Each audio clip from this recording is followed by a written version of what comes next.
Lee, I think we connected through Drew Cohen, when they were starting to launch Meta Athletes, an NFT project. I believe they're still going strong. And I remember doing Twitter Spaces with you and thinking, who is this guy? Wow, it was Yeah, mutual.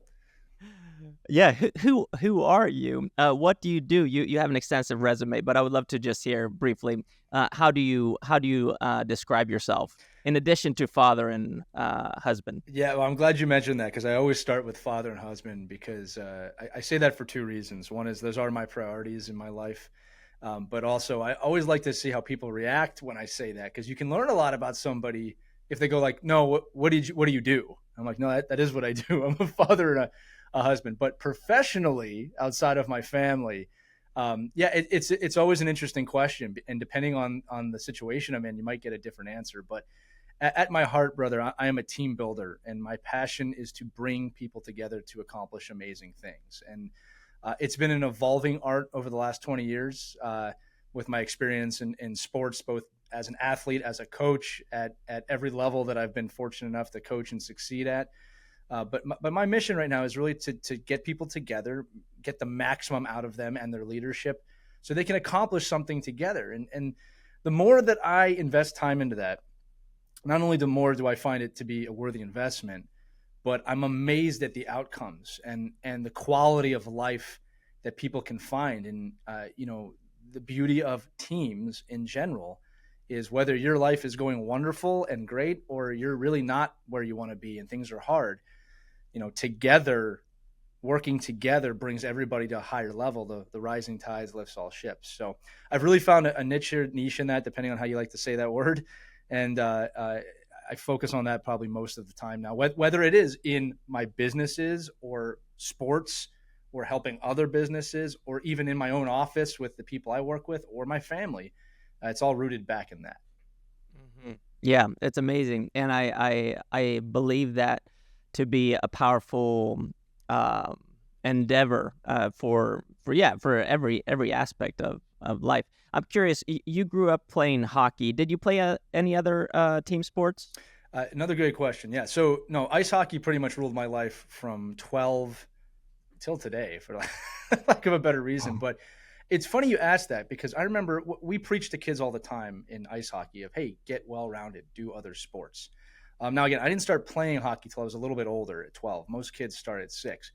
But I realized in thinking about that, what is well rounded? You know what? I was in choir for 10 years. And I wrote for a local magazine when I was very young.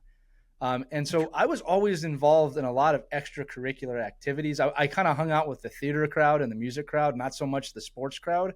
I was heavily involved, especially in my youth, in Star Wars and comic books and fantasy novels. And so when I had lunch in high school, I was an athlete. I was like, and blessed to be a good athlete, right? But I didn't sit with the other athletes. I sat. My table looked hilarious. It was me, who was very tall at the time, with a bunch of really thin guys with glasses discussing at the time, which was not popular, Star Wars, right? And what Luke Skywalker was doing in Empire Strikes Back. This is before all the TV shows and movies started coming out again. I realized when I thought about it, I've always been really, not well rounded, but I've had a lot of different interests aside from just sports. Amazing. I love that. And was there a moment in your early hockey career, and I want to specify ice hockey, Yeah. and I noticed that you did say that. So I want to be specific here. Was there a moment in your ice hockey career early on that you discovered that there is something very powerful about being part of a team? And if so, what was that moment like? Yeah, actually, I can tell you the exact moment that it dawned on me the power of a team. And then it took me a little longer to realize that it's not a skill set that is common, right? I falsely assumed when I was younger that everybody understands that teamwork is really important to winning. It's one thing to say it, it's another thing to do it. But I remember it was around the turn of the century. It's funny to say that now. But HBO did a documentary on the 1980 Miracle hockey team. It was called "Do You Believe in Miracles?" Now, this is not to be mistaken with the movie that came out, I think, 6 or 7 years later. But my father said, "Hey, sit down and watch this. You're going to want to see this." And the head coach of that team's name was Herb Brooks. All right, it's a very famous team. It was granted the top sports moment of the 20th century.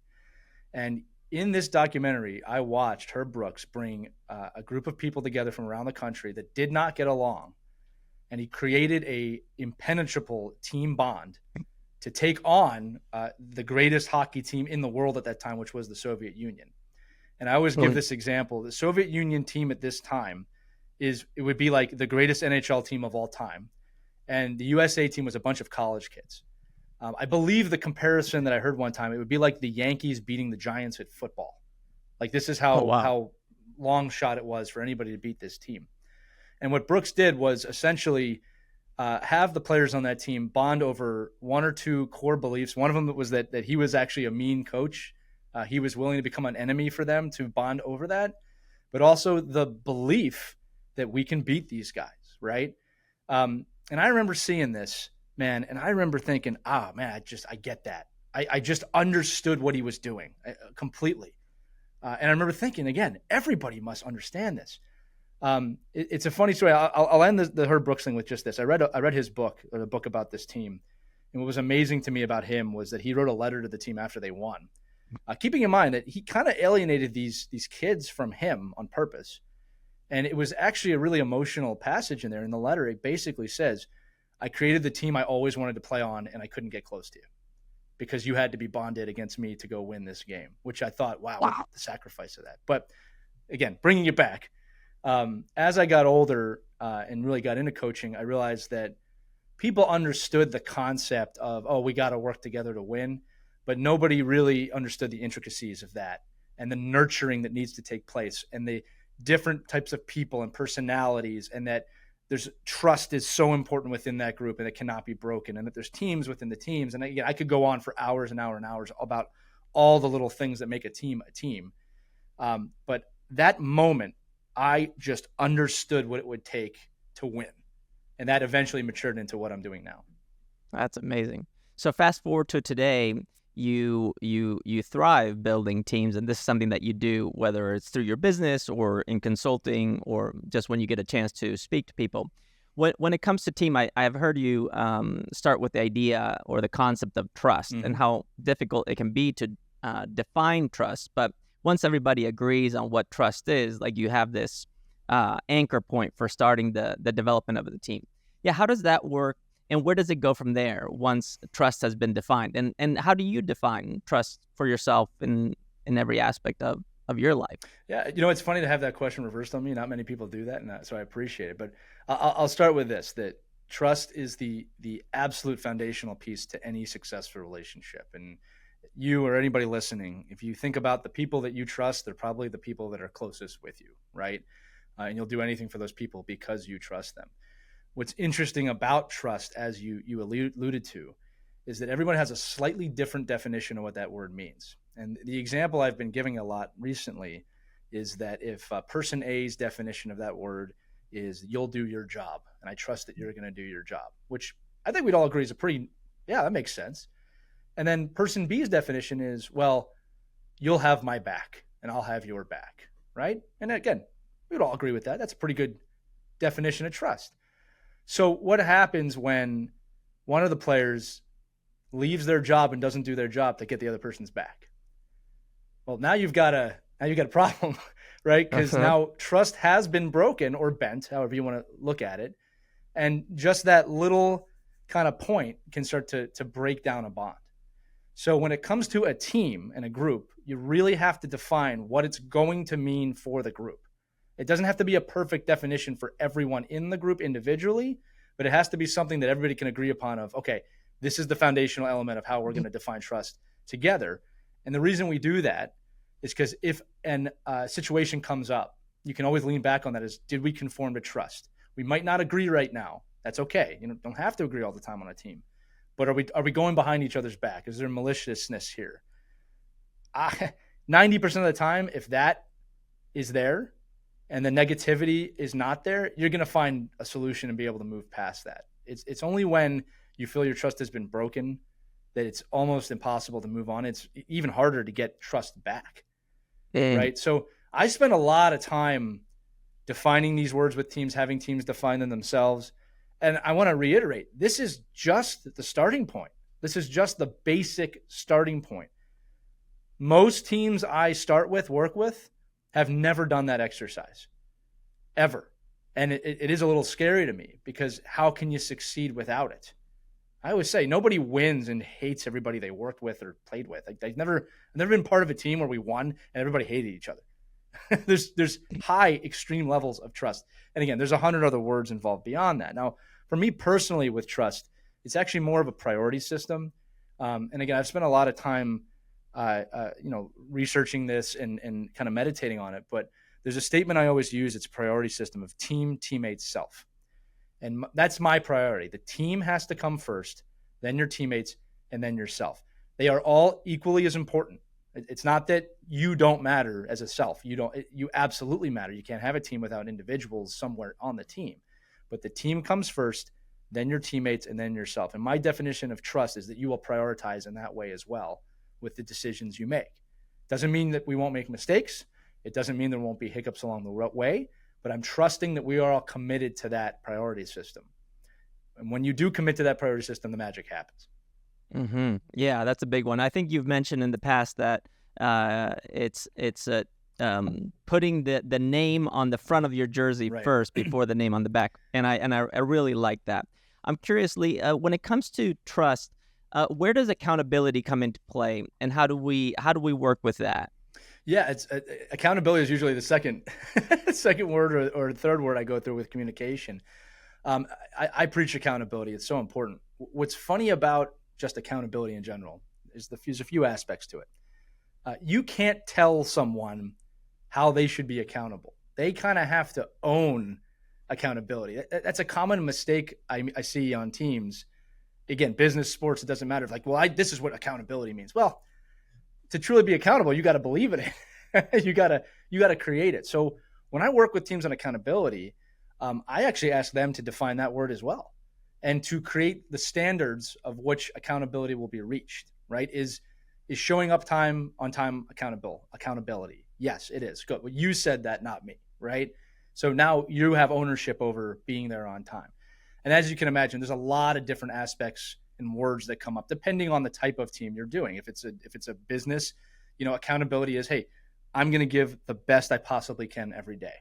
Right? It's not about 110% all the time. It's not possible. It's just I'm going to give the best that I can every day. And if I'm not at my best, I will be accountable to let you know that and to do what I need to do to get myself back there. I have told my own employees before, I don't want 75% of you. I want 100% of what you can give. And if you're not there or you can't get there mentally, let's have that discussion. What can I do, or what can we do to help you get there? Because I'd rather you take the rest of the day off so I can get that 100% of you tomorrow, right? That's a big part of accountability. Another aspect of it is that there's so many different levels to accountability, right? So it's like trust. Like when I ask people to define trust, it's a really complicated question when you think about it. It's not just something you do, you feel it. Well, accountability is very similar. You don't just go from being unaccountable to accountable overnight. And if let's use sports as the example. The lowest level, like no accountability, would be the statement, it's not my fault, it's your fault, right? Taking no accountability with that. Well, the next level up, and this is going to sound weird, is, hey, it's your fault. It's still bad. It's still unaccountable, but it's not the lowest level, right? And so what I do is I kind of go through this chart and I ask people kind of privately, like, where do you think you are on this chart? Are you a blamer? Right? Let's not beat around the bush. If you are, you are. It's okay. Let's find where you are. And most people are kind of in the, you messed up and it hurt the team, right? And believe it or not, that's not the most horrible place to be, right? You're thinking about the team, but you're pointing a finger at somebody else. Now, the highest level of accountability, which is very hard to reach because we're human, is we've made a mistake. How do we fix the mistake? No matter who made the mistake. Right? It is possible to achieve that, but it's very hard. We all have personalities, we all have egos, we all have beliefs. And again, the hardest thing to do in a team is you got to get however many people, whether it's 5 or 50, together in this understanding. And it's not always going to be perfect. I always say it's like a molten lava, right? You're in a tectonic world, and you gotta go with the land, and you got to understand where you're heading. But to be accountable, a lot of it is just talking about it with your team, allowing them to set the standards to which they want to adhere to, and making sure that they understand, not in a I got one over on you way, but okay, we've decided together that this is how we're going to be accountable, right? I always think about my kids. It's like, if I just tell them to make their bed every day, I mean, yeah, they'll probably do it because I told them. I'm going to get an eye roll. Like, they're not accountable to it. What they're accountable to is them doing what I'm saying. So I try and think of, okay, how can I get my son or my daughter to understand it's important to make your bed at the beginning of the day, right? So it's instead of saying go make your bed, maybe the question is, hey, why do we make our beds in the morning? And now they have an understanding of, okay, yeah, this is why I do that. Doesn't mean they're going to do it every day, the kids, right? But I try and develop that type of questioning or curiosity so that they can start to discover, a definition of accountability for themselves. Mm-hmm.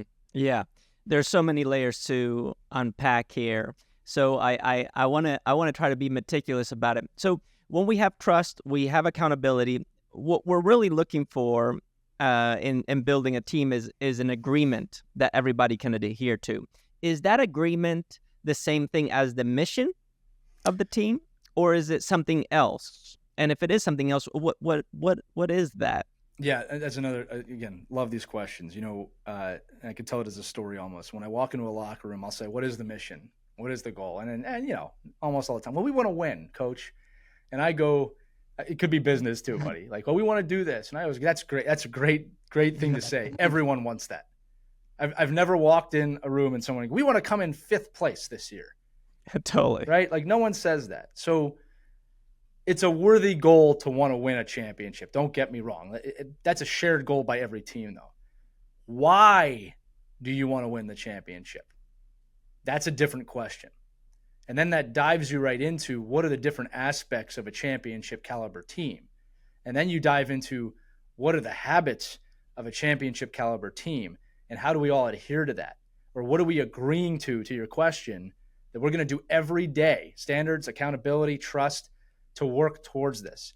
And then creating, and again, depending on the age group, this can be harder or easier, creating the understanding that the journey is the gift, right? I always say championship moments are just a moment. They're a wonderful moment. They feel unbelievable. I'm not going to tell you it doesn't feel great to win a trophy, but they pass.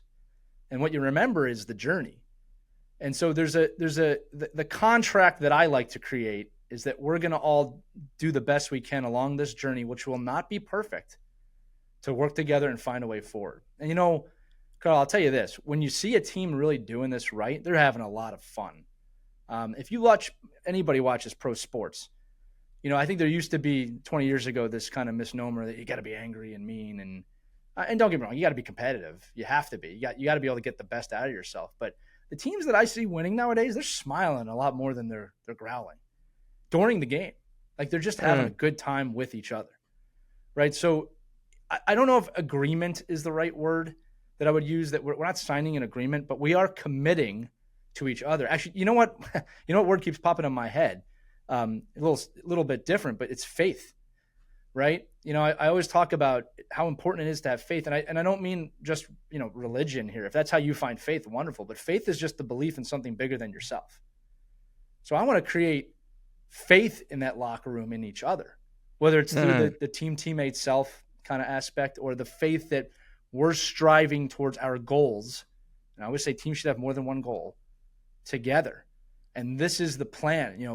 This is our definition of trust. I can buy into that. We're going to be accountable, and I'm going to keep my teammates accountable, and they're going to keep me accountable. I can buy into that. And our goals are sales goals, championship goals. Yeah, but in order to accomplish those goals, here's other wins along the way. Again, one more thing on this, and this is one of those things that so many people look past. It's really hard to win, especially in sports. It's really, really hard. Only one team does it if you're using the American model. All right, but it's like winning the Stanley Cup or the Lombardi Trophy or the World Series or the NBA championship. It's insanely hard. The odds are never in your favor. So I think it's important for people to know that, because it's a goal you're going to fail at more than you're going to succeed. Yeah, and of course, look, there are outliers. right? Like the Tom Brady's of the world and the Kobe Bryant's and the Michael Jordans. And I'll throw LeBron James in there too, just to stir the pot, right? Come on. Yeah, right. But it's like, it's so hard to do. So if you're gonna try and accomplish that, a very, very hard goal, wouldn't you want to do it with a group of people you're proud to be with, that even if it doesn't happen, you can look at each other and say, we did everything we could? Because I don't think there's any worse feeling than a quarter ending or a season ending or something ending thinking, man, I had more in the tank, or we had more in the tank and we just didn't execute, right? Again, that's also a great learning moment. Yeah. But that's the agreement that I have, is that we're going to have faith in the bond that we're building, and that's going to take us to extraordinary places. Mm-hmm. And to access that bond and have that faith, you've talked about working with inner city kids that face high likelihoods of being murdered within that year. Yeah. And this is devastating to hear. But if you hear somebody on an inner city team who is aware of these terrible stats and says, my why for being part of this team and doing this is to give myself a chance at a better life. Yeah. That's a pretty big deal. And I think we can bond on that pretty deeply. Is that what you're alluding to? This is an extreme case, of course, but it's getting people to really share that vulnerability that they have. Yeah, being vulnerable is a key word. Yeah. How do you access that? How have you found a way of cracking the code? Because a lot of people are guarded, and it may take even a season or two to crack through. Well, I think or 5 years. I don't know. But how have you found success cases there? Yeah. Look, the key word is just patience with that, right? You got to meet people where they're at. All right. So, and I can give you two examples. The inner city one's a great one, because I've always said those kids have taught me more than I taught them. Right. And it was a privilege to work with them. But the truth is this, I'm right outside Philadelphia. In some of these teams, there is a stat of one child will be killed a year within this school or this team, no matter what you do. And they know it. They all know it. Yeah, keep in mind, these kids might not leave a mile radius for 18 years, right? It's a very different world. And this was a football team I was working with. And when I asked them to define trust, I got very different answers than I was expecting. It was like, yeah, I trust we're going to finish school. Like, we're going to survive school. I'd never heard that before, right? Or I trust you're going to have my back on the street. And so it just shows you how heightened this can get and how for granted we can take these things sometimes. And I'll take it a step further. The military to me is the greatest team on the planet. When I want to learn more about team building, I look to them, mainly because in their line of work, if you don't follow orders or you're not part of the team, someone will die in a very hostile way. So they exude the highest levels of trust, the highest of standards, the highest levels of effort, with absolutely no margin for error. And I use those as an anchor. So as you can tell from the podcast so far, I like to tell a lot of stories, right? So when I'm in a locker room, and sometimes businesses too, I will tell stories I've heard from veterans or combat veterans about the levels of trust that they've had to have in the battlefield, or things that they have said to me about how they do their job, one which I'll share in a minute. I think having that anchor is a great starting point to help someone become vulnerable. And it's very easy for me to go into a sports locker room and say, if they can go on the field of battle where the word sacrifice truly means sacrificing their life, we can go play ice hockey together today and football together today, right? Just, I try and give that perspective, right? And again, I'll tell you what one veteran said to me. I'm very, very conscious with combat veterans. I don't bring up experience unless they want to talk about it, right? You just never go up to a combat veteran and say, tell me about combat. It's just, you never do that. But speaking of vulnerability, a friend of mine was really opening up to me one day about being in the field. And I kind of saw an opportunity to ask this question. So I did. I said, I don't understand how you do what you do. Like, how do you go down there when the bullets are flying and do your job? And he looked at me right in the eyes and he said two things. And again, it shook me to my core when he said it. He said, number one, he goes, anyone who tells you they're not scared in battles, full of poop. And he's like, we have to put it aside. We don't focus on it, but you feel it. You just understand it and you move on, right? And then he said this, and this kind of redefined bravery to me. He goes, it's real simple. You just kind of assume that your life might end here today and you're going to protect the guy next to you. And he said, and we all do that for each other. And I was blown away by that. Just the idea of, that you talk about teammate self. That is the ultimate prioritization of that, of we're just going to save each other as long as we can.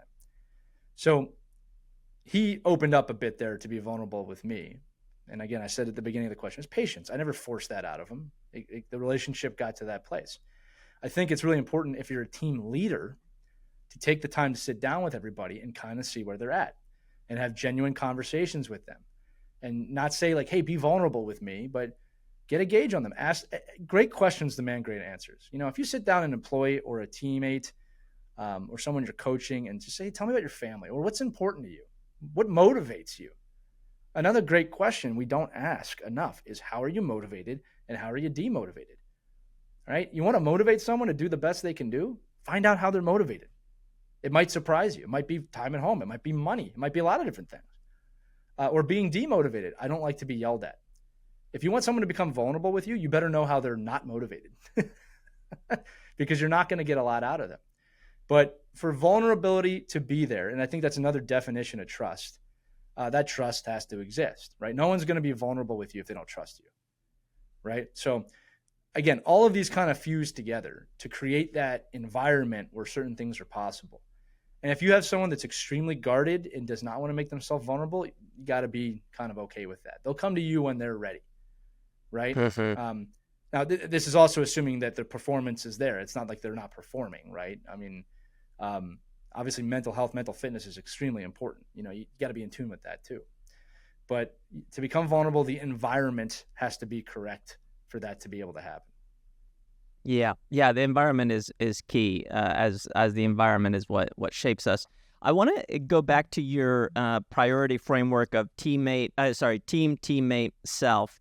Can you break that down a little bit more for me in terms of how you teach this and work with this when talking to teams?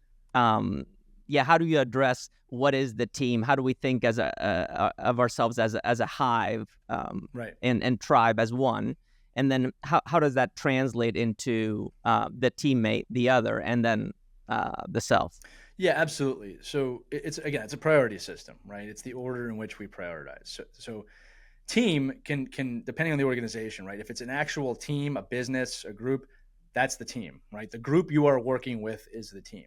There are some situations where if I'm working with an organization with several teams, I might have one kind of above the team that's just the organization to your team, but it all is encompassing, right? The team is the group of people you are working with to accomplish a common goal. That is the team. And that includes, again, sports. That's the athletes, the coaches, the trainers, the owners, right? Anybody involved. The janitor in the room, they're part of the team, the equipment manager, right? If it comes to a business, again, it's the people that you're working with in your office or in your organization. That is the team. There's a common goal. Teammates are the individual people that you're working with, right? So it's whoever's in the room with you, whoever is your teammate, those are your teammates. And then self is you, right? Again, all are equally as important, all right? Self being at the bottom doesn't mean you don't matter. It's just in terms of the prioritization, when you ask yourself about, am I doing this right? You kind of come below the team and your teammates and yourself. And again, I'll dive into that more in a minute. But what that framework does is it gives, again, clear priorities about how we're going to approach different situations this year. And it gives everyone, really everyone, coaches, business owners, managers, team, players, the ability to ask the question of, am I prioritizing in this order with this decision? Very kind of simpleton version of this. You just want a game, you want to go out to the nightclub, and you want to party, but you have a game tomorrow. Okay, so if you choose to do that, you've just reversed this entire pyramid. Now it's self, teammates, team, right? Not the worst thing in the world, but yeah, no, we didn't put the team first with that decision, right? So it gives that athlete or those teammates the ability to say, are we doing the right thing for the team right now? And look, Carl, it's hard to do. It's hard to do. You're not always going to make the right decision. As the leader, it gives me the ability to say, well, did we prioritize right? Now, I also want to say this. I've worked with teams, just to give everybody an idea of how delicate this can be, where they've kind of prioritized teammates' team self, which is close, but I'll tell you what happens with this. And it's an interesting dynamic. This is actually a pretty high-performing team. I just saw this a couple years ago, but this is what ends up happening. And I'll use sports as the example. I was in the locker room with this team and on the ice with this team. It's a professional hockey team. And everyone got along. There was no issues in the locker room. And on the ice, nobody argued. Everybody did the drills. Everyone got along. There's no volatility on this team at all. And they were struggling, right? They kind of were just above 500, which is okay, but they weren't getting over the hump. And it was kind of asked, what are we not doing right? And this was funny to them. I said, you're not volatile enough with each other. You're nice with each other. The team demands that you are accountable to each other to work as hard as you can, and you are being too nice to each other. So, for example, on the ice, no one's going for rebounds after shots, which is a pretty important skill in ice hockey. None of the teammates were being accountable to get on their teammates for, hey, do it better, go harder, try more. That teammate puts the team first because they understand that in order to do that, you got to get your teammates working harder. No one was really pushing each other to go beyond their limit. So again, it looked great. It was a wonderful room to be in. Everybody got, if we having tea, it was wonderful, right? But no one was pushing each other to the next level.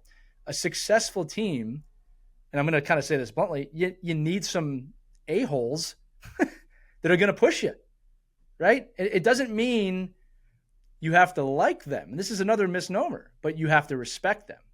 When I was a young athlete, I wanted to be pushed, and I wanted the older athletes to push me beyond my limits. And sometimes I pushed back, but that volatility, that lava is what makes land grow. It's what makes the landmass grow. So while it's really great to be nice to each other, and I think everybody should treat each other with respect, don't get me wrong. If you see someone's not going as far as they can, it is your duty as a teammate to push them for the betterment of the team. If someone's not taking care of themselves, it is your duty as a teammate to help them for the betterment of the team. So within this priority system, almost every situation has a way of looping back and saying, okay, well, again, a teammate is in the middle. Well, this person's not taking care of themselves. The teammate must take care of that person so the team can do better. It's always going to lead back to the same three things, right? Uh-huh. But it can be all over the place. Again, the self teammates team, we've all seen, it's just a selfish team. Yeah, they want to win. Yeah, they want to win, but you're putting yourself ahead of the team. One more quick one, because I'm talking a lot. Not to date this. I want you to talk a lot about this, so this is great. Well, Keep going. I'll give you the ultimate example from kind of almost a fan standpoint. And again, we're recording this in September 2023, and the MLB playoffs are about to start. Three of the highest paid teams in baseball, right? The Yankees, the Padres, and the Mets, all are not in the playoffs right now. And two of the lowest payrolls, the Rays and the Orioles, are in the playoffs. Okay? And it's a common thing. What I see is this: you cannot just buy a championship. And I am not trying to poo-poo on Yankee fans or anything. It is one of the greatest organizations in the history of professional sports. Mets are a little bit in a different category there. But the point that I'm trying to make is this: you can bring in the best talent in the world, but if you don't bond that talent, if you don't cultivate that talent towards the team, it doesn't work. Now, with that said, when you have a high payroll and you do this, that's like the Dodgers right now, right? They're the best team in baseball, right? But they have a clear mission, the way they play, right? And again, look, there's things, there's outliers, injuries happen. Like, there's a lot of different things that can happen. But here's the deal. I just said it. The lowest paid teams in the league are, one of them's leading that division, the Orioles, and the other one's in the playoffs. So if you're not willing to take the time to dedicate to create some of these systems that we're talking about, the priority systems, the trust, the accountability, communication systems, I don't care how good the talent is. Great talent can't overcome bad tactics, and great talent doesn't work if everyone's not on the same page and working hard. Right? I just thought that was a great example because, again, when the Yankees are thriving, you can tell that the team is incredibly bonded. Right? And I'm not a Yankees fan. All right, I'm in Philadelphia. I should tell you what a fan of the team I am. All right, but when the Yankees are clicking, man, they're clicking, and they're almost unstoppable. Right? So a lot of this comes down to management. A lot of this comes down to upper management. Like, what does your team stand for? There's this mistake, I think, that again, I'll use the Yankees as an example, and some of you may disagree with me on this, but I think there's just a assumption that, well, the Yankees logo is on my jersey, so I'm going to play like a Yankee. And I think that's a silly, silly assumption to make, right? They need to have faith and belief and understanding of what that symbol means, that this is bigger than me, right? And again, it's one thing to say it, it's a soundbite, another thing to believe it and do it, right? And again, there's cycles in this too. You know, the Yankees are not going to miss the playoffs a lot. It happened this year, but money cannot buy championships. All right. If you don't take the time to build a bond and a priority system and really cultivate a group that's going to believe in a lot of different things. Yeah, this is huge. And something that you brought up or alluded to a little bit, you just kind of skimmed past it, was this idea of talent and deploying talent in the right way. How do you manage deploying talent in the right way where, somebody may believe that they will be more effective playing one position, but as a leader that they will be better playing another position? How do you work that out? And how do you see that unfold in your experience? Yeah, it's funny. And again, I could do both business and sports with this one. Two things come to my mind with this. Number one is this is where communication is so important, right? You have to be an effective communicator with everybody. And then the other word is, what is your role? Like, roles are insanely important. I've always said someone doesn't have to necessarily like the role, but someone without a role is far less likely to succeed than someone with a role, right? And I always say, if you're, as a coach, if you're not communicating effectively the role that you're expecting of an athlete, that's the equivalent of showing up to a job on the first day and no one tells you what to do. And, you have your skill sets, you have your talent, but no one's telling you what to do. Like, play that out. So you're going to sit down at a desk. No one's told you what to do. So you're going to start doing what you think you do well. And eventually someone's going to come to you and be like, that's not your job. That's not what you should be doing. And what are you going to say? Well, no one told me what I should be doing. Well, you should figure it out. That's what a locker room can sound like sometimes if you're not careful. So to adhere to this, again, there's multiple sides to this. I make sure I really clearly communicate to my athletes, this is the role I see you in. And should it warrant it, I will ask them, how do you feel about that role? Or do you see yourself in that role? Or what can I do to help you in that role? And, I want to give some back and forth. I don't mind an athlete telling me, actually, I think I'm better suited for this role, as long as that's done with respect. And I'll take that into accountability, I'll take that into my thoughts. But the idea is that, well, the coach's job is to run the team, and you got to trust your coach too. Coaches make mistakes, but you got to trust your coach that this is the best way to position the team for success. Right? Again, this is where teammate self comes in this situation. If you're only telling the coach where you think you should be, you're not prioritizing the team. This person's job is to put the team first. And it can be very easy to forget that sometimes and get into your own little world and kind of get in your own little ego with that. And ego is another thing we'll talk about later. So A, really communicate what roles are. Then B, this is another thing that I think that a lot of leaders could expand upon, again, both in sports and business, is you want to allow people to be creative within that role, right? That's a big one. Yeah, I think a big mistake, I can give you a great example of pro sports. There's an ice hockey player, Alex Ovechkin. Anybody who follows hockey is going to know who that is. All right, but he's going to be the greatest goal scorer in the history of the National Hockey League. All right, and right when he got to the league, right in the start in 2006, I mean, this kid was just scoring goals. But the team, the Capitals, could not win. They just couldn't figure it out.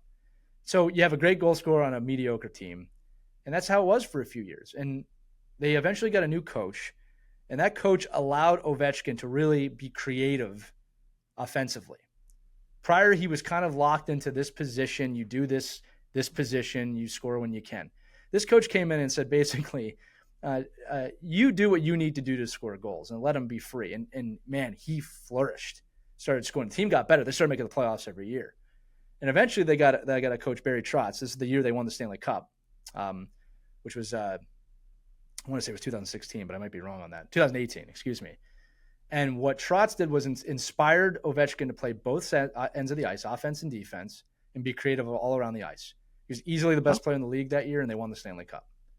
Right? So there's a leader that understood that, I can hold back the lion, or I could let him be creative in this space and then complement that talent with other forms of talent and other forms of defense.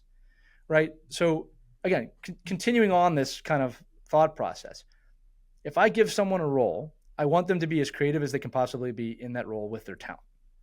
But it's on me to A, communicate that role effectively, for them to understand the parameters of that role, what I would like them to do and not to do. I think it's also on me to allow for a little two-way conversation, right? And don't get me wrong, Carl, there are definitely times with athletes I say, no, this is how I want it done.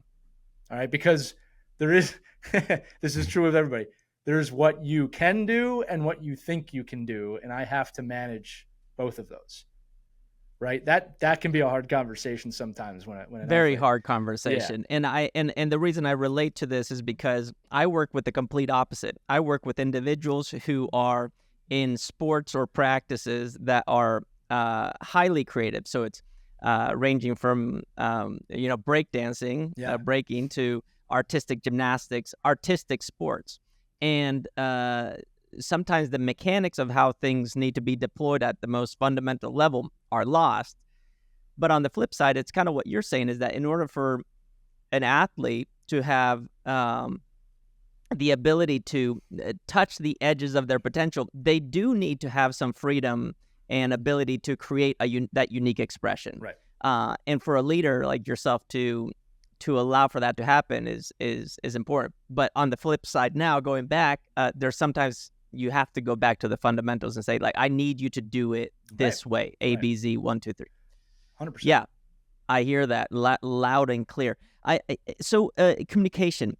How does one? This is a broad question, but how does one communicate effectively? And I want you to think about it this way. I know that you work with all ages. Yeah. Of athletes, and some people have said that working with maybe kids, 8-year-olds on mindset is too early, but apparently they do a better job at it, and they do the team building better than the adults do.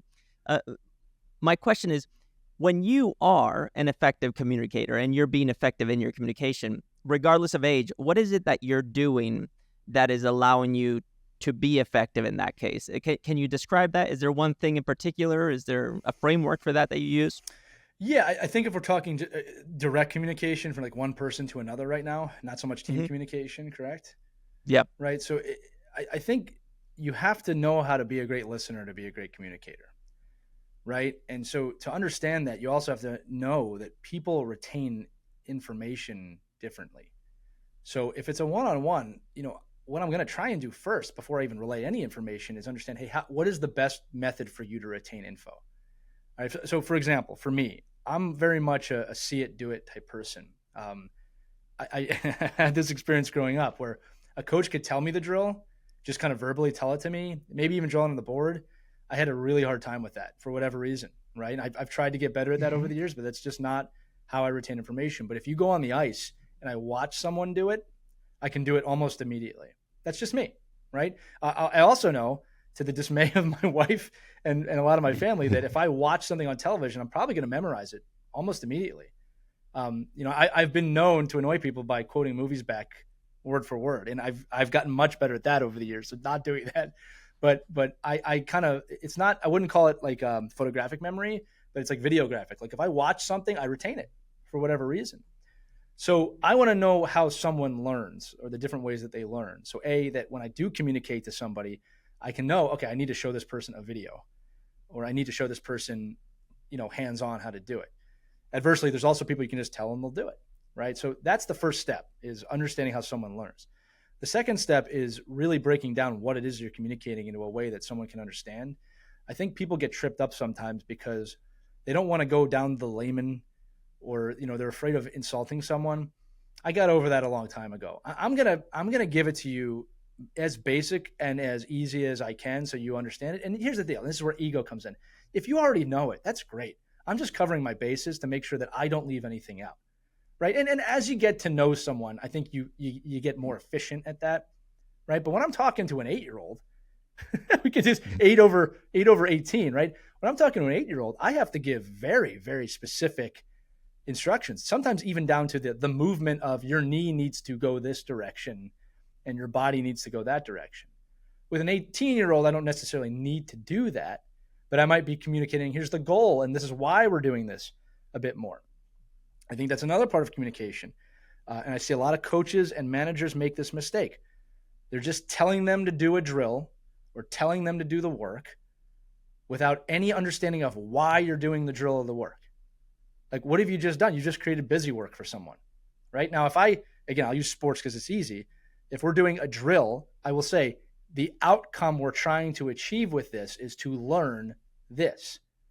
Now they're going to do the drill far more efficiently, knowing the outcome, or they might not try and do extra things that are not going to be conducive to that outcome. Again, teammate self. The goal for the team is that we're going to get better at this aspect of the game by practicing this. That is a lot different than just, hey, get in the corner and do what I said. All right. Or same thing. Again, I give multiple examples at a job, right? Listen, this next thing we have to do is not going to be super fun. But if we do it, the outcome will be that we get to do this. Now I've given you some motivation for doing it. We're going to do it together, by the way, as a team. We're going to do this together. So communication is all about being very clear, understanding how someone learns, creating outcomes that are beneficial to everyone, right? And I mean, there should always be an outcome, hopefully not just doing something to do it. That's the lack of a plan at that point, right? Mm-hmm. And then, and again, I say it too, that like 10 out of 10 problems, I want to reiterate, 10 out of 10, not 9 out of 10, 10 out of 10 problems involve poor communication in some form, right? If we all communicated 100% efficiently, there would not be many problems. You know? Right. So it's one of those things of, I just think not everybody's invested in taking the time to say, how can I communicate this efficiently? That's a big one. Yeah. People lack what you were saying earlier, patience when it comes to communication and iterating on the communication. And something that you also said earlier was that great questions lead to great answers. And I know that you asked 2 questions when you interview people for work, which I hope you can share here what those 2 questions are. In addition to that, do those 2 questions also apply to building teams in sports? That's a great question in itself. So yeah, I have no problem sharing that. So you're talking about when I interview someone to work with me, right? This is not me in an interview for a job. So I do. I only ask 2 questions. The first question I ask is, how can we help you achieve your goals? All right. And I'm looking for an answer of, this person has a place that they want to be, and that the experience at my company will allow them to get to that place. Now, some people want to get far away from my company in a good way, right? They want to evolve and we're a stepping stone. Some people want to stay and like, this is my goal, right? I'm looking for an answer of, I have the belief that I can get to someplace and that your organization can help me get there. I automatically know how to motivate you right away from that. And I have a deep understanding of where you want to be. And I genuinely, want to get you to where you want to be. All right. This is a big problem in corporate culture right now, is this, we've got to keep people, we've got to keep retention. There's a reason why the restaurant space can't keep anybody. Nobody wants to be there. And you're not supporting anybody getting to the next step, right? Working at a fast food restaurant should be a stepping stone. No offense to anybody who runs a fast food restaurant. That's not a career for 40 years, right? So if I was running a fast food restaurant, I would really want to know, what skill sets at this restaurant can you learn that's going to make you more efficient for society moving forward? I really, really believe in that. The second question I ask is, tell me what a great team looks like to you. What does it mean to be part of a great team? And obviously I'm looking for just some semblance of, well, you can't succeed without a team, right? And this is how I fit on a team, and this is what I like about teams, what I don't like about teams. And I'm essentially looking is, can you be part of a team? And as you can imagine, any former athletes I interview typically have a great answer for that, right? Not that non-athletes don't, but this is where sports plays into real life. So those are the 2 most important questions for me. Now, they might get handed off to another one of my managers for more generic questioning about the job, but you have to kind of pass through that gateway before you're even going to get to that part. And I'm sorry, I forgot what the second half of the question was. The second half of the question is, do those two questions apply to when you're building teams in sport? Right. Yeah, in a way they do. I mean, because in a sports team, obviously, the goal is within that team within that year. So I think it is important, though, depending on the level you're coaching. So if you're coaching a professional team, a top-level professional team, you're where you want to be, right? But if I'm coaching a junior team, all of those players, or a minor league team, all those players are really trying to get someplace else, okay? So what ends up happening, if you're not careful as a leader, if you don't know where they want to be, they're going to focus on themselves and getting themselves where they want to be, right? If there's a belief in that athlete of, this coach and this team are supporting me in my goal, so I'm going to support them. You can imagine how much more conducive that creates a winning and championship environment for everybody. Keeping in mind too, on minor league teams, on junior teams, players are going up and down all the time. So if someone's coming up or down, you want them to know I'm coming into a culture here where I'm gonna be able to work towards my goals, right? And then when you Right. get down to the younger ages, and I do have to comment on this, because when you get down to youth hockey, especially the lower half of that, kind of 12 years down to 6, you got to combat parents who have a dream, and it might not be the dream of their kids, Mm-hmm. right? And I always joke about with parents, we have rules about, the car ride is not for coaching, right? Like, do not bring up the game your kid just played in unless they ask you to talk about it. Don't bring it up, because you know what your kid's thinking about after the game? Fortnite, Nintendo, right? Yeah. Playing on that's what they're thinking about, and they have every right to think about that at their age. So I think at the youth level, as a parent, you got to check yourself. It's not about what your goals are for your kid. It's about what your kid wants. And hopefully at 8, 9, 10 years old, the goal is I want you to enjoy playing sports. And that's it. Okay. Nobody talks about the great Pee Wee championship they had in 1987, right? Unless someone brings it up. All right. So again, you have to look at it from different levels, from different places. When I talk to the 8-year-olds, and by the way, the reason why the younger age group does better with team building, for lack of a better word, is that they haven't lived enough life yet. There's no baggage there, for lack of a better word, right? Yeah, let's buy a season and everything. Yeah, they're very present people. Yeah, an 8-year-old, right? It's they're very in the moment already. But getting them to harness that moment, getting them to harness the ability to sit still for a minute, is a major skill set for them. And I take a lot of pride in helping them learn that. Right. We'll get into that later, I'm sure. But yeah, just to answer those questions. Yeah, I incorporate the understanding of I want to help you get to where you want to be. I genuinely want to help you. I want that established right away. That is like a core value of mine. And then 2 is, how can you fit into the team? And again, I should say this too. If someone has very little team experience, that doesn't mean it's an automatic no. It's okay. Can you learn to be part of a team? Do you want to be part of a team? Because biologically, psychologically, and this has been proven, buddy, you know this, we're meant to work with each other, introvert and extrovert. Like, there's no path forward without human beings working together in some form, right? I'm respectful of introvert, extrovert, right? If someone's not an extrovert, I'm not going to try and get them out in front and talk to everybody. That would be very irresponsible of me. But there's no way forward without them working with each other. It's what's the best method to help you work with other people in that environment that's comfortable for you, that's going to make you thrive. Mm-hmm. Yeah.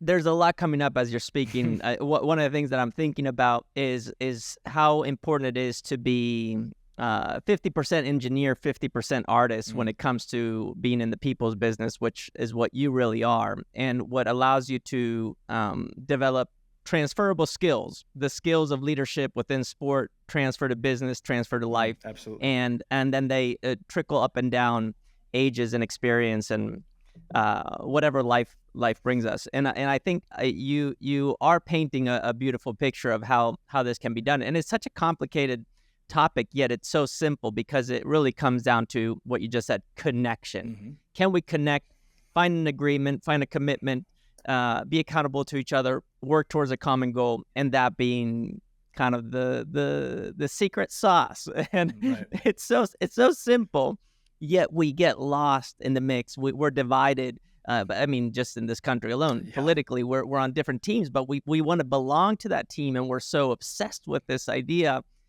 that I think we get lost, and we can't see the forest for the trees. And something that came up for me as you were talking about this, and I vaguely remember you saying something about a parent once calling you, had a 15-year-old boy that was, I guess, a really good player, and the father was like, my kid's going to be the best player on this team, and said it respectfully. He did. And he really did. And you had a great answer for this parent. Do you know what I'm referring to? 100%. Yeah. So this was a national team, believe it or not, the Puerto Rican national team for his age group. And this father was not lying. His son is the best player on the team. And he was basically asking, and you said it right, very respectfully, why is this worth my time? Right? Or why is this worth my son's time? In the sense of, he could be somewhere else at a showcase or something like that. Right. And he understood the value of representing a country or a nation in this case. And so I said to him, listen, what makes a great athlete great is that they'll make everyone around them better. And this is an opportunity for your son to come in and make this whole team better and really take these other athletes under his wing and to expand their games. And I said, and I think that's a valuable skill set for him to learn. And not that showcases or high-level tournaments are not valuable. Some of them are, some of them very much are not. But, you're always playing against other really high talented players that are just trying to get to the next level. And none of those tournaments are going anywhere. They'll always be there. But this is a chance to represent your nation, to wear that on your chest, and for him to elevate everyone around him and to work on that aspect of his leadership. And I remember I said it kind of just like that. And he said, yeah, I can accept that. We'll be there. That's kind of how he said it. But the truth is this, and the moral of the story is this: good athletes show up and they're talented and they'll do their job. Great athletes make everyone around them better. You can always tell who Wayne Gretzky's line mates were on a team, because don't get me wrong, he would have 200 points or 150 points, and they'd always have 110 points, 109 points. And as soon as Gretzky wasn't on their line, it would drop dramatically. He elevated the game of everyone around him. And all again, the Tom Brady's of the world, we can go all around. All great athletes elevate those around them, right? And I don't think that's a skill set that we work on a lot, because it can be a frustrating job. Very easy to go, what's in it for me? And again, I understood where that dad was coming from, but that's where he was coming from, right? And basically what we present, teammate self, he gets to be part of a national team. He gets to help his teammates and in turn help himself. I have a feeling he had just never heard that before. Right. I mean, how could he? He was 15, but maybe some 15-year-olds do. I wasn't at that level. Yeah, I'm talking about his dad, but yes, that's true too. His dad. Well, that's an even bigger one. Of course. Okay, shifting gears into a common passion we have, which I believe you're passionate about because you shared a lot about it on social media, which is Ted Lasso. Which I think is a masterclass on empathetic coaching, transferable skills. There's so many analogies there. I hadn't watched Ted Lasso until last year. That's when I first decided, okay, I'm gonna give this a shot. And then I started watching, and I'm like, oh my goodness, this is great. I watched this 3 season through 3 times, so I love it. You're not alone. Yeah. Talk to me about Ted Lasso. What's the obsession? Is that do you see there a mirror to what you're trying to achieve? What gets you going when you think about Ted Lasso? What's funny about Ted Lasso, my origin story into that is I didn't have Apple TV, and if I'm not mistaken, this came out somewhere in the pandemic when we were all at home watching TV, and my brother Alan, who I love very, very much, called me kind of out of the blue, and it was just you need to get out. And he goes, I'm buying you Apple TV right now because you need to watch this show. And he did. He bought me Apple TV just so I would watch Ted Lasso. And I was, what's the big deal? He goes, just watch it and you'll see. Now, this is the backstory on why this show clicks with me so much. And for those of you who haven't watched Ted Lasso, the very short version is he's an American football coach who is hired to coach soccer in the UK with very little soccer experience. Okay? That's the gist of the show. And this is what you may not know about me, Carl. I was an American coach who lived in England for 3 years to coach. And my main role as a coach was as a team builder and a performance coach, in addition to an assistant coach and skills coach on a hockey team. So here's this show that comes out, and this Jason Sudeikis' character, Ted Lasso, is saying everything that I say to teams, to the point I'm predicting the show. I remember I was sitting with one of my managers watching the show, and we would pause it and she would say, well, what would you do here? I said, this is what I would do. And then it would happen in the show. I mean, it was really surreal to watch. Not just from a coaching standpoint, but even just the English banter back and forth. Like, I remember living that for years. So what connected with me about the show and why I think that show is so important is a few things. It is very easy for people to look at that show and go, that's just a TV show. And I am telling people it's so real what he does, because that's what I do.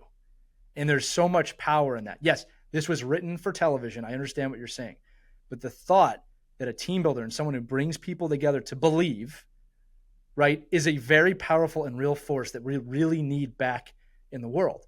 And then the other large aspect of the show, and there were several messages within this, but was mental health and mental fitness is a priority, even in high profile sports, right? And I've heard Sudeikis say before that, a lot of people mistake that as a soccer show, because it's not a soccer show. It's a work ensemble show, right? About the people you work with. But the core value of the show, which I totally have been corresponding with and I believe in, is that the best tactician does not make the best coach. The best coach is the person who can make everybody come together and believe in the common goals, believe in each other, and then help everybody become a better version of themselves. And the show dealt with so many different aspects of things like forgiveness, and again, just trying to be better, ego, coming together under uncertain circumstances, how to lose and then turn that into a win. I mean, I could go on forever. And again, as you know, I do a weekly clip about this with a very large Ted Lasso page, kind of breaking down some of the scenes. And the reason I do that, not aside from me loving to speak, is I want people to know it's real. I want people to believe in that, because you said this earlier in the episode, we are really lacking this right now in society. There is no path forward to a better society if we don't learn how to work together again. And what's funny about it, Carl, is that you're right. Politically, we are split into teams, but we're in teams.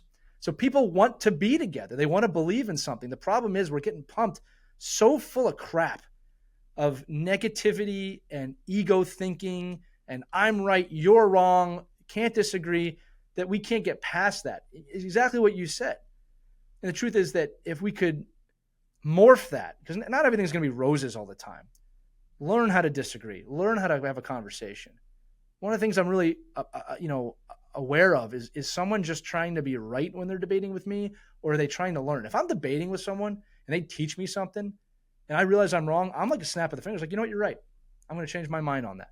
So many people can't get over the ego of that. And there's several characters in the show, bringing it back to that, that are like that at the start and evolve over the 3 seasons. But that show meant a lot to me as someone who works in that world, someone who lived literally in that world, and someone who believes that we can do better, and that helping someone become the best version of themselves is really the goal when it comes to really any team environment, right? The idea that, and I've said this many times, great people make great players or great workers or whatever your application is there, right? When I work with teams, I tell the parents, especially on the younger teams, I'm just trying to make them a better person, because a better person is going to be more likely to learn. A better person is going to be more likely to work together. And how do you think you win? Right? There's been very, very, very few examples in history where you can look at a team and say, well, that one athlete's why they won. Actually, I would challenge anybody to find me one team. And most people are going to go to Jordan. He had the greatest cast with him in history on that team, right? No one does it alone. And I think that show really tackled that. And again, we could dive into any specific examples you have, but yeah, I mean, there's so many. Yeah. I'm just thinking every single character in that show has a very interesting character arc and storyline. I mean, Roy Kent, for example, I think is a great example. Yeah. Have you ever dealt with a Roy Kent in your yes, I have many times in your career? And how have you dealt with the Roy Kents of the world? Yeah, Roy Kent is a character where very hard exterior but teddy bear interior. And again, it comes back to patience. And I think that's exactly what Lasso did in the show, is just kind of slowly allow Roy Kent to come to terms and understanding that this guy really does care about me. And the lines he said, it's like, this is why you make it so hard for me to love you. And the assistant coach going, he said he loves you, But the Roy Kents of the world, and there's plenty of them. They're men or women that kind of lead with anger because they don't want you to get too close to who they actually are. Or there's a belief that if I stay angry, I will work harder. And I think that I played like that a lot in my youth. I have to be emotional to win. And I learned as I got older, I just have to be present.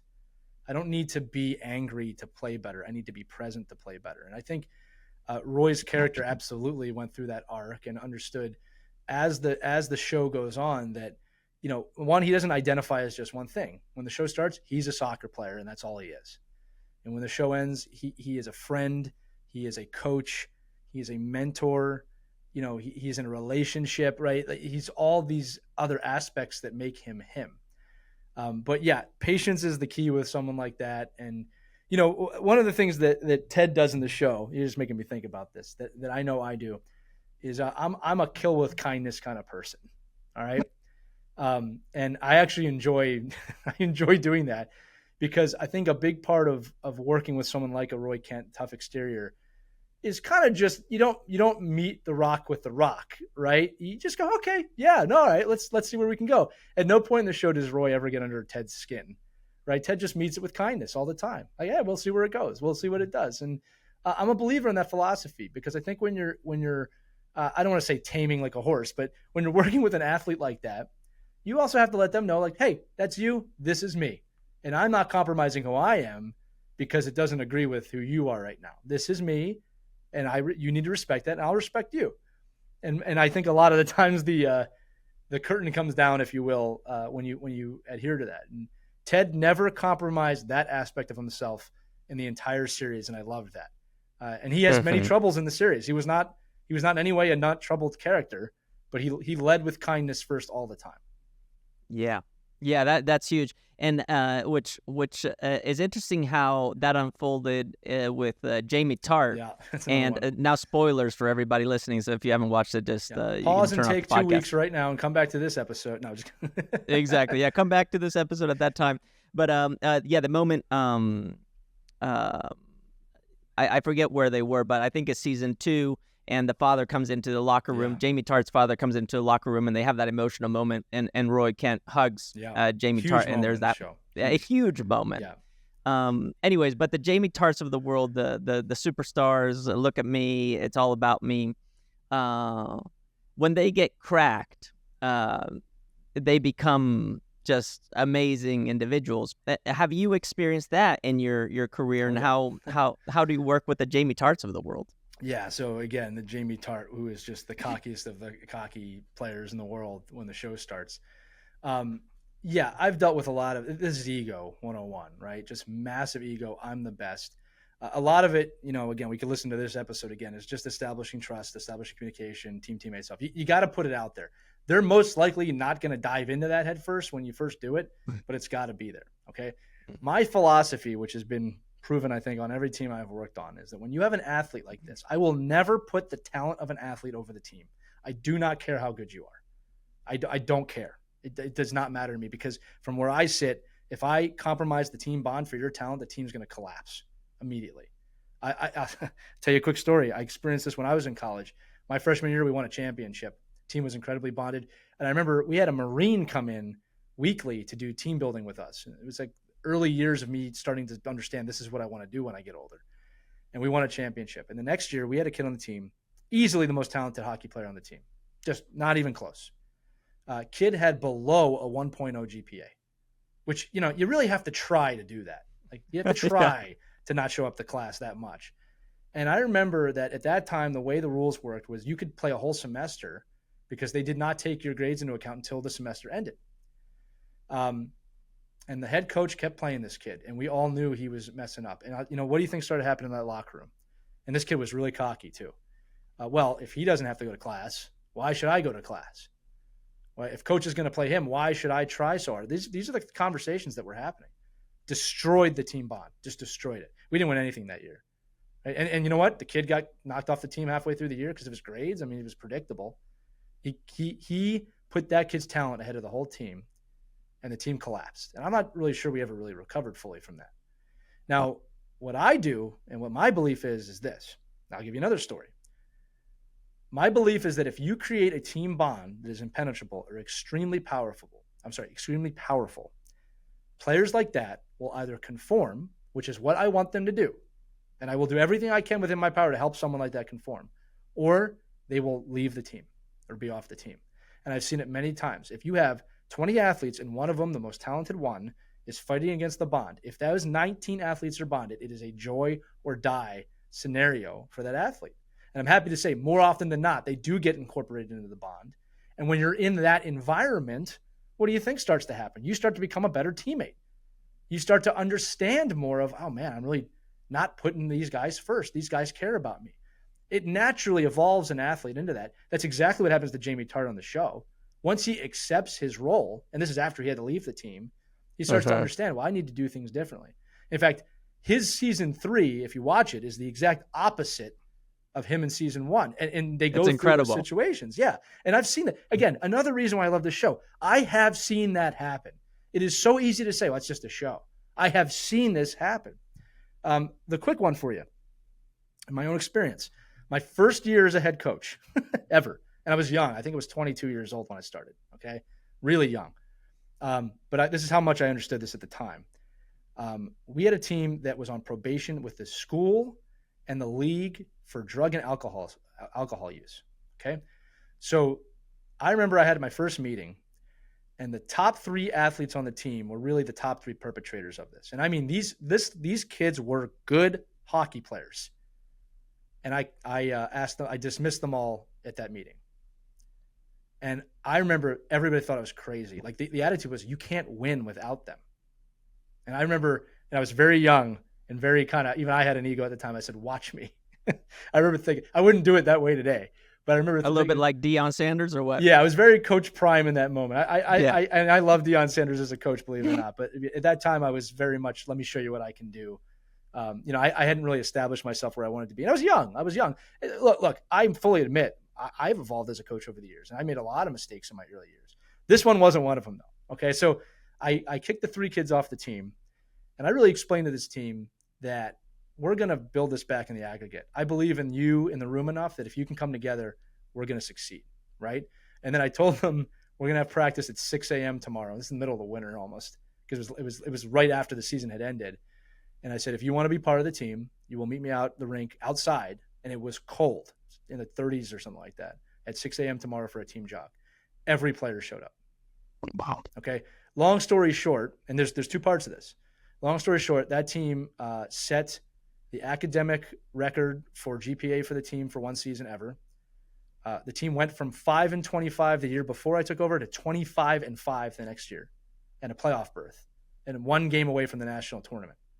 And this is with nobodies.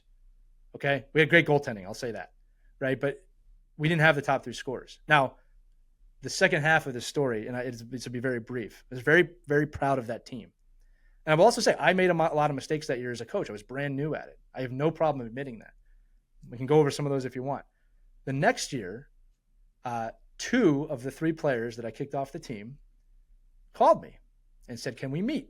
And they were very nervous, and I think they thought I was going to tell them to F off. And I remember I said, yeah, absolutely, let's meet. I wasn't mean about it. And they came to me and they said, we watched all of last year, and it was the most painful year of our lives. And we want to be part of the team. And, I had a brief discussion about what that would mean. And you know what, man? I brought them back on the team.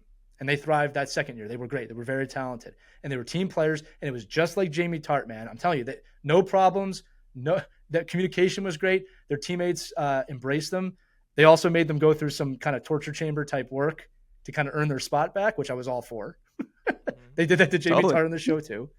All right. But they came back because they saw that this is something I want to be a part of.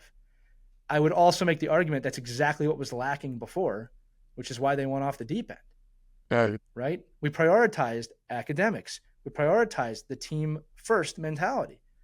We prioritized many wins. Academics was a win. Making the playoffs was a win. Winning the national championship was a goal that we did not reach, but we took a lot of steps to get there. We beat highly ranked teams. Nobody thought we should have been there. Right?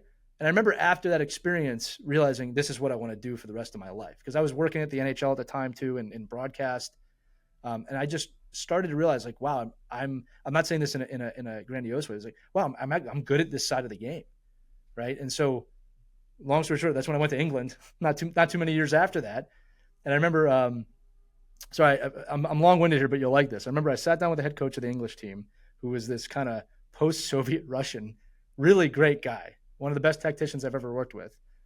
And I laid out my whole team-building philosophy for him. And I remember he looked me in the eyes, and he kind of said, I'll spare you the accent, but he basically said, I don't understand this. I didn't use this. We never got this, but I know we need it. And he trusted me with that. And we won the championship. And this was another team. Again, we did it together. This was a team, the pro team, their preseason ranking was to be second to last in the league. And we won the whole thing.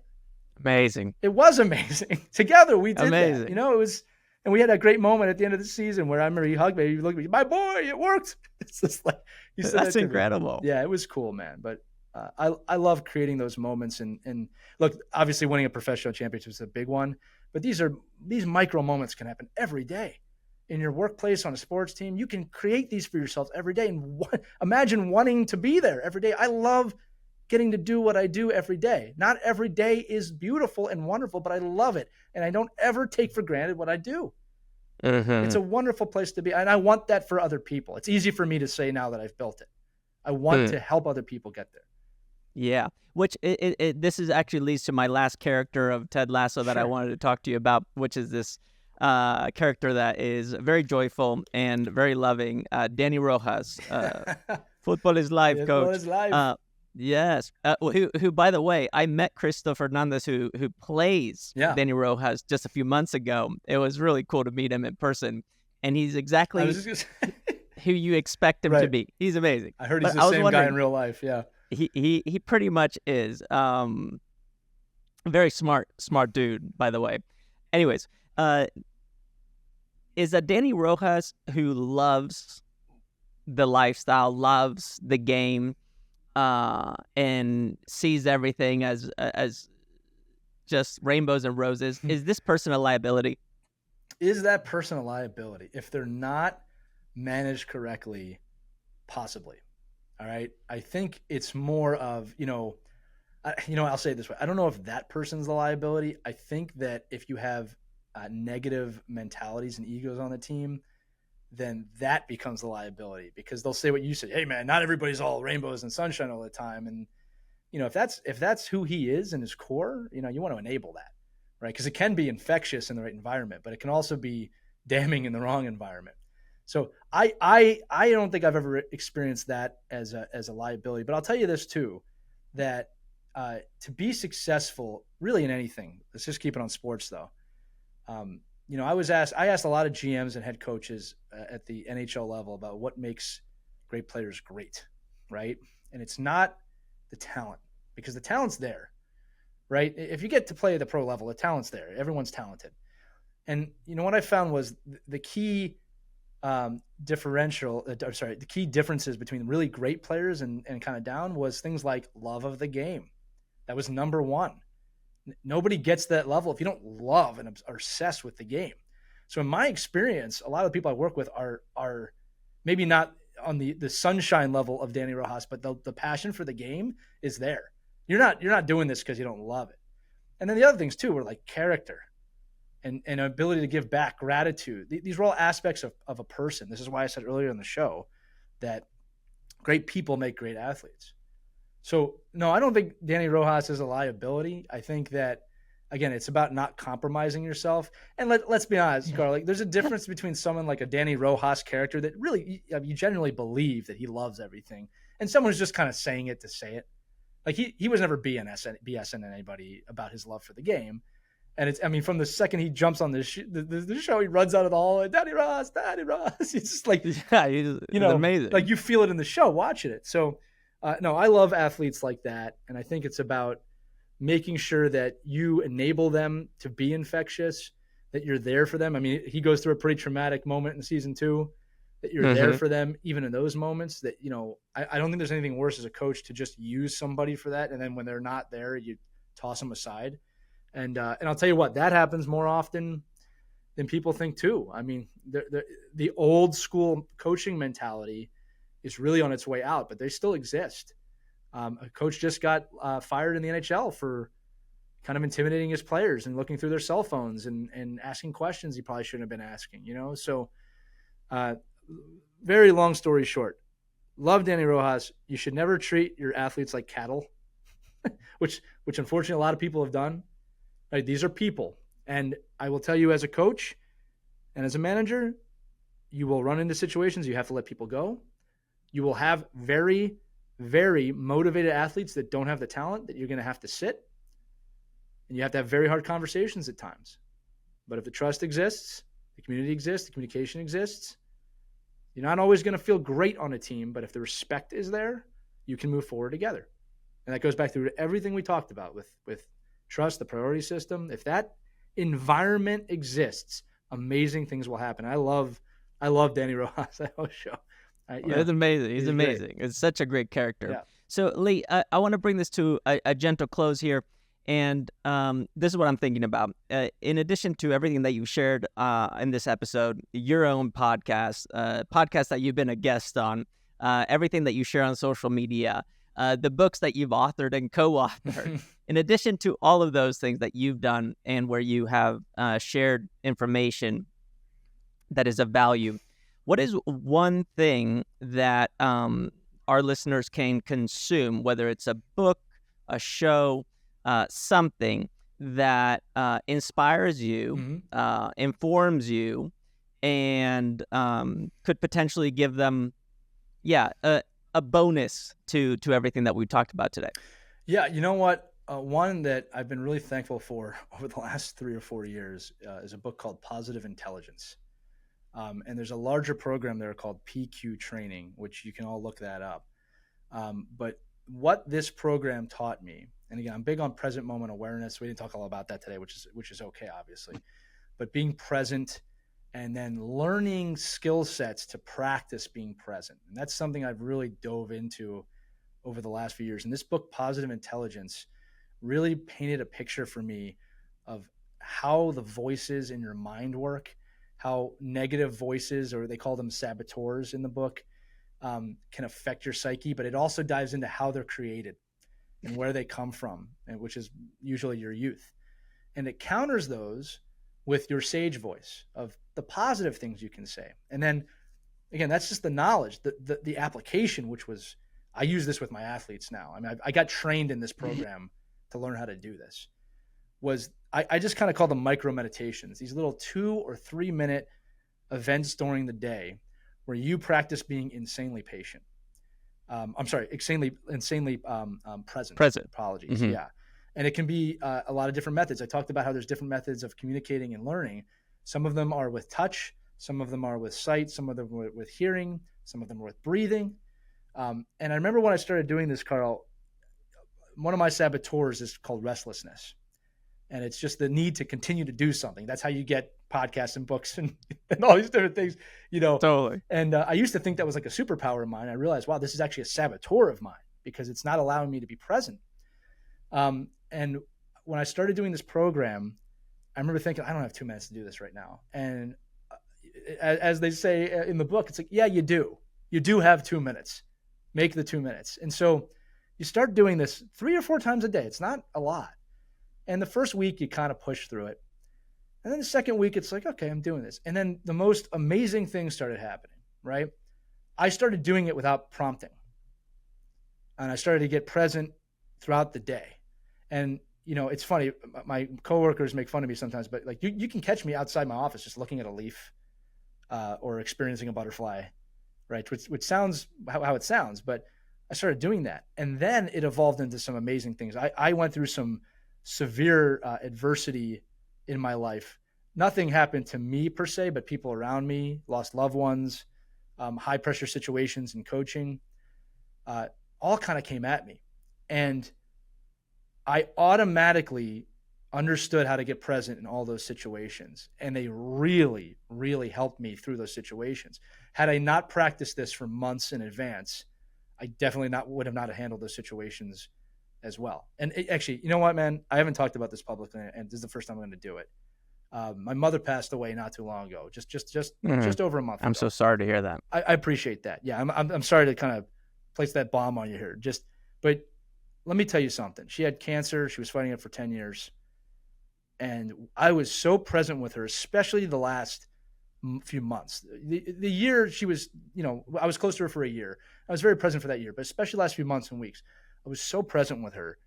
And I remember the day she passed, I almost had nothing to say. We had said everything. The love was shared. I was with her. I'm not going to tell you this wasn't a very painful moment when she passed. It absolutely was. But the peace that I felt afterward, the gratitude that I felt afterwards, that she was my mother and that I got to spend that time with her, I don't take that for granted. I should say very few people get that at the end, unfortunately. And I was able to be present in my pain. So many people run from pain or bury pain. I lived I felt it in a healthy way. I hope that makes sense the way that I'm saying. I Hmm. was able to ask myself great questions. Wow, this hurts. What hurts about it? Well, my mom's not here, right? And then get present with, well, why does that bother me? And again, it's a whole process, right? But I really leaned on these tactics that I learned from this book during that event. And look, I miss my mom very much, but I'm also astonished at how easily I can talk about this. That was one of the things I didn't know prior to her passing was, will I be able to really discuss this afterwards? And then another amazing opportunity, Carl, was having been in the room with my brother and her, you get closure in that moment. Okay. It's a hard moment, but you get the closure, right?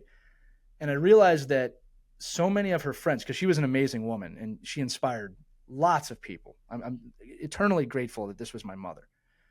I realized people were coming to me because they hadn't received that closure. Wow. And I gladly, I really mean that, and in honor of my mother, took it upon myself to provide them with some level of closure. This was not about me in any way, like the egoless thinking, like no saboteurs, like, well, there's my mother that died. Why aren't she asking? I was so honored to be there with her that last year. And I am now honored to provide anybody with positive feelings or closure or whatever they need with her passing. Like that's where this got me to. And again, nothing but gratitude for that. I am not patting myself on the shoulder. I am actually astonished that that's the way this has gone for me. I'm so blessed in that regard. So again, the death or loss of a parent is not a 2-month process. It's an eternal process. I cannot sit here and tell you I'm great, I'm fine, I'll be fine forever. Um, the holidays are coming up. We'll see how I respond to that. But as of this moment, being present, I feel gratitude.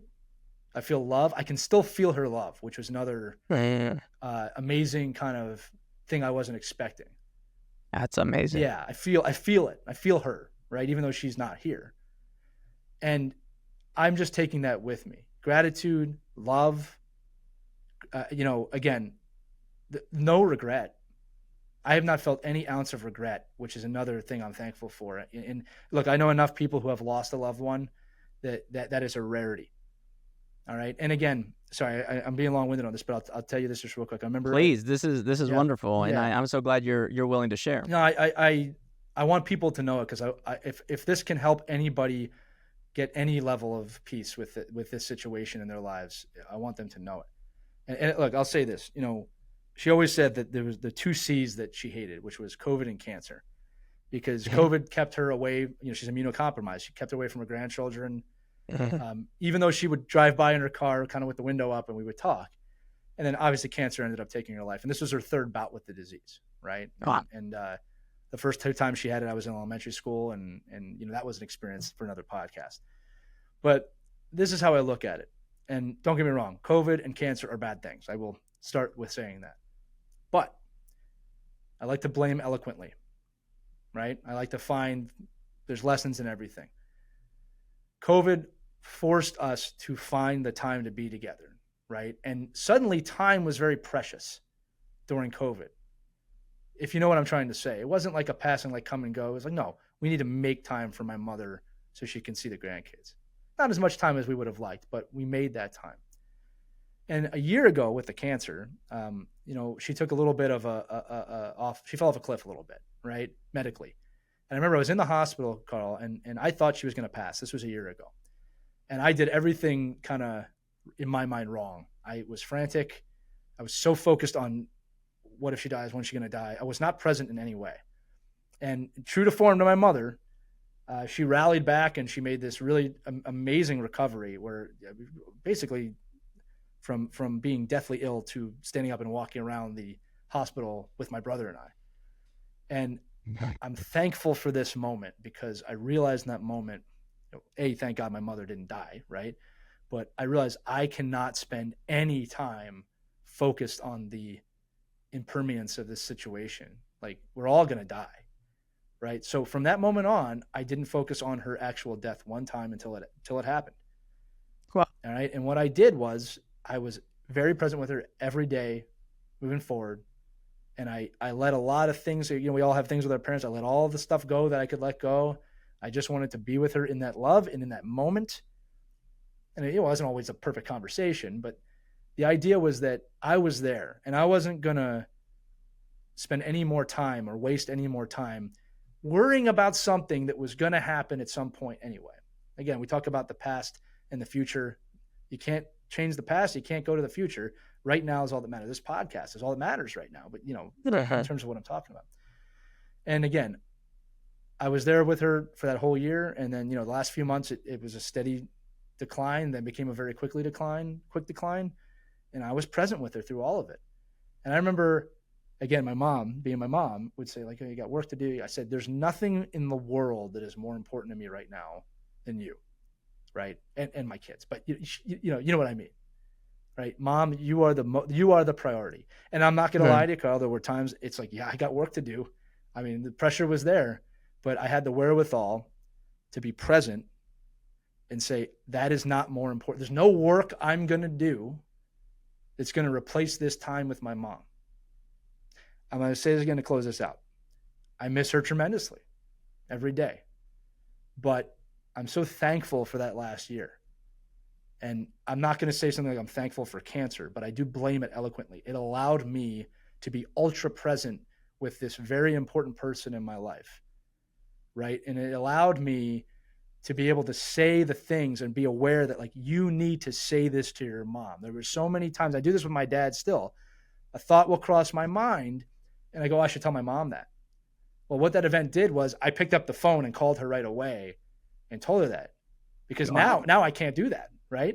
And those moments still come up. It's just, she's not here, but I do that with my father. I do that with my wife. Right. I do it with my kids when I can. It allowed me to become more present than I've ever been. And again, going back to your original question, that book, Positive Intelligence, really set me on a path to understanding that. Now, this is a very serious subject matter. I appreciate you letting me get it out.